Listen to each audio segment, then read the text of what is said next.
All right, what's going on, everybody? Corey of the Movie Chumps, and I just get out of Gladiator 2 with Luke. He's not doing the reaction. I'm going to do the reaction myself here. So I want to give my some first thoughts about Gladiator 2. Obviously, the original classic from 2000 to me is a masterpiece and an excellent film altogether. My thoughts on this one is that this is a good film. It is not a great film. There are some excellent things about this movie, specifically the practical aspect. The costumes, the set design, you feel like you're immersed back in ancient Rome. And too many films, I think, nowadays don't have that visual pop of, oh, this feels practical, this feels lived in, this feels real. And this very much has that film. That's something I appreciated.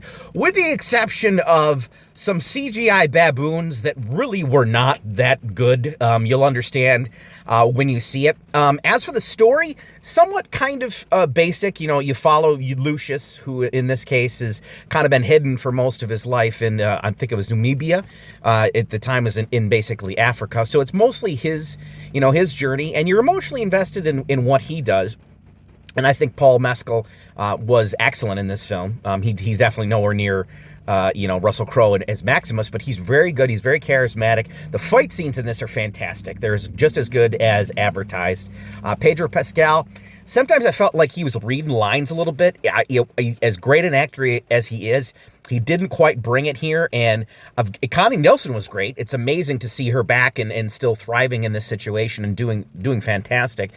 I will say that I was kind of disappointed in Denzel. His performance was coming off very anachronistic. Just the way he was delivering lines and stuff was really strange.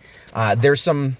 The soundtrack's pretty good. The musical composer in this case, I think, is Harry Gregson Williams. Kind of has his own thing. It's not as powerful as Hans Zimmer's original score, but it's pretty solid. Cinematography is also great, and it's amazing to me that at 87, director Ridley Scott, he directs the hell out of this thing. I mean, it's really an excellent job by him. I think the film's slightly too long.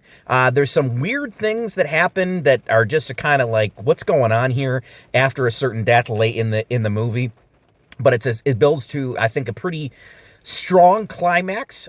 Overall, again, I think this movie is enjoyable. I'd probably give it a solid 7 out of 10 in this thing. I think it's good. It's not great, and it's nowhere near the level of the original Gladiator in this case.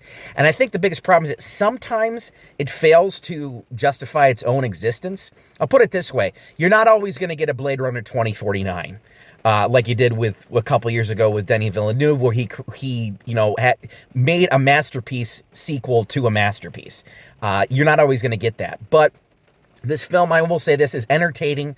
I enjoyed it. I liked it quite a bit. Again, I think I'd give it a strong 7 out of 10.